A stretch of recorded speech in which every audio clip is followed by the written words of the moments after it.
Hello guys, I am सपना कालरा। कैसे हैं आप सब? आई होप आप सब अच्छे होंगे और अच्छे से स्टडी कर रहे होंगे। गाइस, आज हम बात करने वाले हैं, कुछ क्वेश्चन सॉल्व करने वाले हैं परसेंटेज पे बेसिक। गाइस, ऑलरेडी मैं 2 वीडियोस अपलोड कर चुकी हूँ। आई होप आप सबने वो वीडियोस देख ली होंगी और कंसेप्ट आपके क्लियर हो गए होंगे। आज हम बात करने वाले हैं कुछ क्वेश्चन जो कि पूछे जाते हैं कॉम्पिटिटिव एग्जाम में। स्पेशली ये क्वेश्चन जो हैं मेनली लिए गए हैं, जैसे कि क्वेश्चन पूछे गए हैं नेट एग्जाम में और अदर कॉम्पिटिटिव एग्जाम में मीडियम लेवल के क्वेश्चन। ठीक है, अब देखिए नेट में जो आता है यही लेवल आता है। अगर हम बात करें पीओ मेन वगैरह की, उनमें थोड़ा लेवल हाई हो जाता है, लेकिन जो नॉर्मली आते हैं वो इसी टाइप के क्वेश्चन आते हैं। ओके, सो चलते हैं। अब देखना है कि क्वेश्चन को आप सॉल्व कैसे करते हैं। मेन थिंग आपको वह याद रखनी है, जैसे कि मैंने आपको कहा था कि क्वेश्चन को पहले आपको खुद से सॉल्व करना है। अगर आपको राइटिंग समझ नहीं आती तो मैं स्टेटमेंट बोलूँगी, उसके साथ साथ आप सॉल्व कर सकते हैं पहले, और फिर देखिएगा कि मैं कैसे उसे सॉल्व कर रही हूँ। ओके, अब देखिए फर्स्ट क्वेश्चन देखते हैं। The price of a commodity increase first by 20% and then by 10%। What is the net increase in the price? क्या इंक्रीज हुआ है प्राइस में? अब देखिए इस क्वेश्चन को सॉल्व करना है तो कैसे करेंगे, माइंड में कैलकुलेशन आपको बता दूँ। मैंने देखा कि टोटल तो 100% होता है। फर्स्ट इंक्रीज बाय 20% मतलब कि 120 हो गया, देन इंक्रीज बाय 10% मतलब कि 12% और, मतलब कि टोटल कितना हुआ? नेट इंक्रीज पूछा है ना, तो नेट इंक्रीज कितना हुआ? 32%। भी सोल्व कैसे किया देखिए, मैं आपको फिर ही बता देती हूँ। माइंड में ही कैलकुलेशन करेंगे जैसे मैंने आपको करके बताई है। 100 था total, first increase bye 20%, first 20% से इंक्रीज हुआ, इसका 20% क्या होगा? 20, तो कितना हो गया? 120। कितना हो गया? 120। अब उसके बाद क्या बोला कि देन बाय 10%, मतलब कि इंक्रीज की ही बात की गई है। इसका 10% क्या होता है? 12, 120 का 10% 12, तो कितना हो गया? 12 इंक्रीज हो गया, तो 132 हो गया। पूछा है कि नेट इंक्रीज कितना हुआ है प्राइस में। नेट इंक्रीज मतलब कि पहले से लेके अब तक 32, और 100 में ही तो 32 हुआ है, तो 32%। ओके, 32 हमारा क्या आ गया? 32% आंसर। ओके, आई होप आपको समझ आ गया होगा। ये कैलकुलेशन आपको माइंड में ही करनी है। ओके, सेकंड क्वेश्चन देखिए क्या है। A retailer offers two successive discounts of 20% and 30%. What is the net decrease in the price? Net decrease क्या आता है प्राइस में? अब देखिए गाइस, सबसे पहले मैं आपको बता दूं कि सक्सेसिव डिस्काउंट्स का मीनिंग क्या होता है। अगर आप कॉमर्स के हैं तो आई होप आपको पता ही होगा, ये तो मैं आपको बता देती हूँ क्या होता है। सक्सेसिव डिस्काउंट मतलब कि एक डिस्काउंट मिला, उसके बाद जो प्राइस रह गया उस पे जो डिस्काउंट मिला, मतलब कि उसके बाद कैलकुलेट करना है। अब ये क्वेश्चन सेम ऐसा है, लेकिन आपको स्टेटमेंट का फर्क होता है। ठीक है, अब स्टेटमेंट जो दी गई, अगर आपके कंसेप्ट क्लियर हैं तो आप इजीली इसे सॉल्व कर लेंगे माइंड में कैलकुलेट करके। कैसे? कितना था? 100, उसका क्या हुआ? 20% डिक्रीज हुआ। डिस्काउंट है तो ऑब्वियसली डिक्रीज होगा। कितना? 20 डिक्रीज हो तो कितना रह गया? 80 में अब इसका 30%, इसका कितना होता है? इसका 20% तो 20 था, लेकिन अब इसका 30% निकालना है तो क्या होता है? 8 या 24, सबको पता है, सीधा सीधा कैलकुलेट कर लेंगे। क्यों 8 या 24 क्यों किया मैंने? क्योंकि देखिए 80 का 10% क्या हो गया? 8, 30% निकालना है 3 टाइम्स हो जाएगा, 8 × 3 24। ओके, अब पूछा क्या गया है कि net decrease in the price बताइए। नेट डिक्रीज पूछा है, ठीक है, कि कितना डिक्रीज हुआ है प्राइस में। अब मैंने कहा कि 20 तो यहाँ डिक्रीज हो गया, 24 यहाँ, तो 20 + 24 44 टोटल डिक्रीज होगा, तो 44% इज द आंसर। ओके, अब यही अगर पूछा होता कि कितना प्राइस रह गया है तो हम क्या करते? 80 में से 24 लेस कर देते हम, फिर देखते हमारा क्या रह गया? 56, वो हमारा आंसर हो जाता। गाइस एक बात ध्यान रखिएगा, आपके जो ऑप्शन होंगे ना उसमें 56 भी होगा।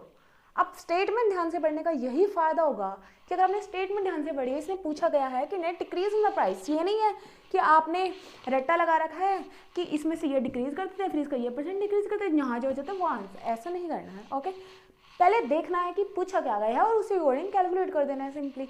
ओके, नेक्स्ट क्वेश्चन देखिए क्या है।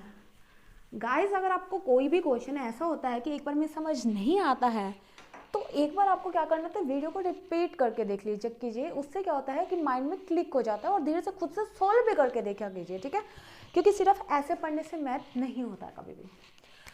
The price of a commodity is first increase by 40% and then reduce by 20%, what is the net increase और डिक्रीज इन द प्राइस। अब मुझे पता है कि प्राइस क्या है, मैं तो 100 ही मान के चल रही हूँ क्योंकि टोटल कितना होता है 100 होता है।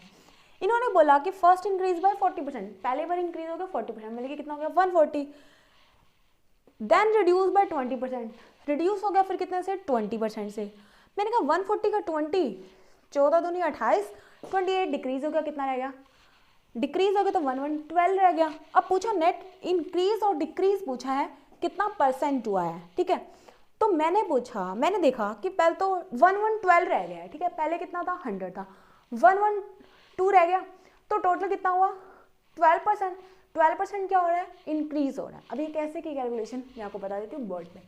देखिए 100 था, फर्स्टली इंक्रीज बाय 40%, इंक्रीज हुआ है 40% से, 100 का 40% क्या होता है 40 होता है, ओके।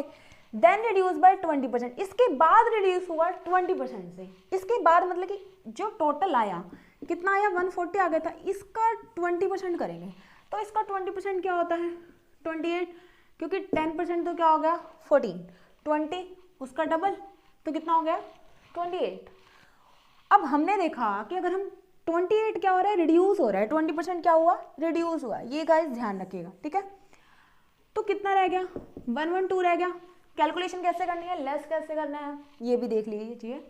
मैंने कहा 140 में से सीधा मैंने 30 लेस कर दिया तो 110 रह गया।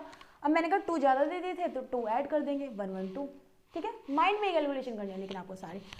अब पूछा क्या गया है कि what is the net increase और decrease in the price. Total पूछा है कि नेट इंक्रीज हो या डिक्रीज हो ये बताइए। अब मुझे पता है कि पहले 100 था, अब 112 है, तो मतलब कि 112 है तो 12% क्या है ज़्यादा है ना, तो इंक्रीज, ऑप्शन में डिक्रीज भी होगा, तो आपको ध्यान रखना है कि 12% क्या हो रहा है इंक्रीज हो रहा है, ओके। आई होप आपको ये समझ आ गया होगा। नेक्स्ट क्वेश्चन देखते हैं। ये तीनों क्वेश्चन सिमिलर थे लेकिन इनके टाइप अलग अलग थी, ठीक है, सेम टाइप के थे लेकिन पूछे अलग अलग तरीके से जाते हैं और नेट के एग्जाम में देखोगे तो इस तरीके के क्वेश्चन बहुत पूछे जाते हैं, ओके।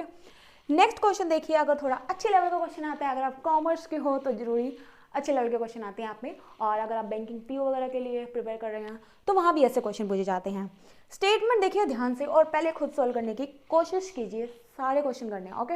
अब ये स्टेटमेंट में पढ़ती हूँ। In an exam, a student scored 50% of the maximum marks and yet failed by 15 marks.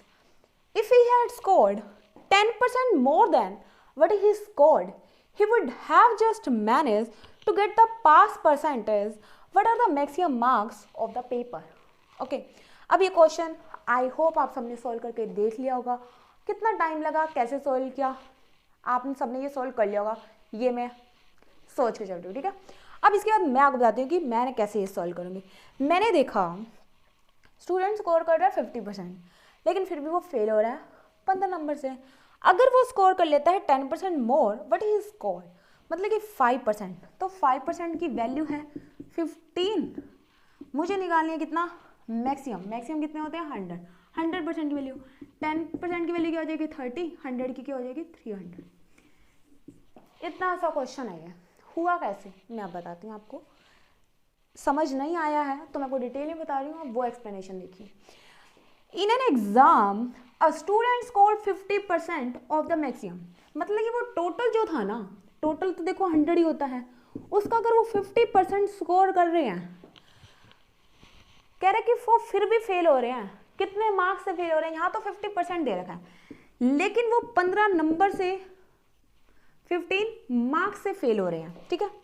बोलते हैं आगे, if he had scored 10% more, अगर वो 10% मोर स्कोर कर लेते, किसका 10%, then what he scored, then what he scored, मतलब कि जितना उन्होंने स्कोर किया उसका 10% एक्स्ट्रा स्कोर कर लेते, मतलब कि स्कोर तो उन्होंने 50% किया, इसका 10% कितना हुआ 5%, तो मतलब कि 5% और स्कोर करते।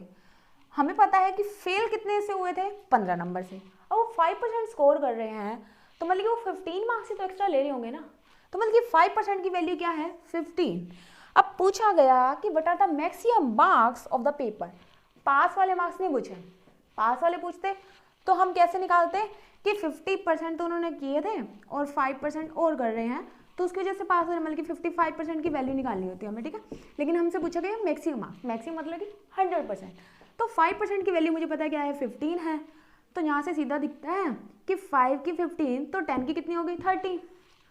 अब 100 के लिए जब हम 10% निकालते तो आगे पॉइंट लगाते थे, अब 100 निकालना है तो आगे एक जीरो ही तो लगानी है, तो 10% की वैल्यू 30 है, तो 100% की वैल्यू क्या हो जाएगी 300। यही आपका आंसर है। कितना सिंपल क्वेश्चन है।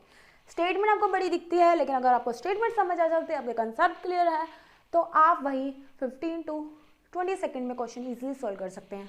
और कैलकुलेशन अच्छे से पढ़ते हैं, स्टेटमेंट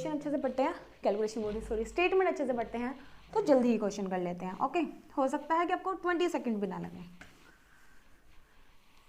लास्ट क्वेश्चन देखते हैं हम आज का, क्या बोला गया है, एज इनकम इज 70% ऑफ बीज। ए की इनकम 70% है बी की इनकम 50% है सी की इनकम हमें दे रखी है 1 लाख, वेरी इजी क्वेश्चन। सी की इनकम 1 लाख है, बी की मुझे पता है 50% है, मुझे तो ए की चाहिए, लेकिन मुझे ए की इनकम निकालनी है, तो मुझे पता है ए की इनकम बी का 70% है, तो मुझे पहले बी की पता होना चाहिए। तो मैंने देखा, माइंड में कैलकुलेट किया कि 1 लाख है सी की, बी की उसका 50% है, 50% मतलब कि 50,000। अब ए की इनकम 70% है बी की इनकम की, बी की मुझे पता चल गई, तो मैं ए की निकाल सकती हूँ, इसका 70%, इसका 70 क्या होगा 5 35 35,000, या फिर हम क्या कर सकते हैं 7/10, ठीक है, तो क्या हो जाएगा 35,000 आपका आंसर। आई होप आपको ये क्वेश्चन समझ आ गए होंगे। गाइस, कैसी लगी आपको ये वीडियो, ये कमेंट बॉक्स में लिख के जरूर बताना। आपको कोई भी क्वेरी है तो आप कमेंट बॉक्स में लिख सकते हो, और टेलीग्राम चैनल पे भी आप ज्वाइन कर सकते हो फर्दर मोर वीडियोस के लिए, फॉर पीडीएफ्स के लिए एंड क्वेश्चन प्रैक्टिस के लिए। आपको ये वीडियो कैसी लगी कमेंट बॉक्स में लिख के जरूर बताना। कोई भी सजेशन हो, कोई भी क्वेरी हो, आप वो कमेंट बॉक्स में लिख सकते हैं। एंड चैनल को अभी तक सब्सक्राइब नहीं किया है तो सब्सक्राइब कर लेना। वीडियो पसंद आते तो लाइक जरूर किया कीजिए। एंड कोई भी कॉम्पिटेटिव एग्जाम की प्रिपरेशन करें, आप अपने साथ की वीडियो शेयर कर सकते हैं। आई होप उन सबके लिए ये वीडियो हेल्पफुल होंगी। So thank you so much guys, मिलते हैं नेक्स्ट वीडियो में, तब तक के लिए टेक केयर, कीप लर्निंग।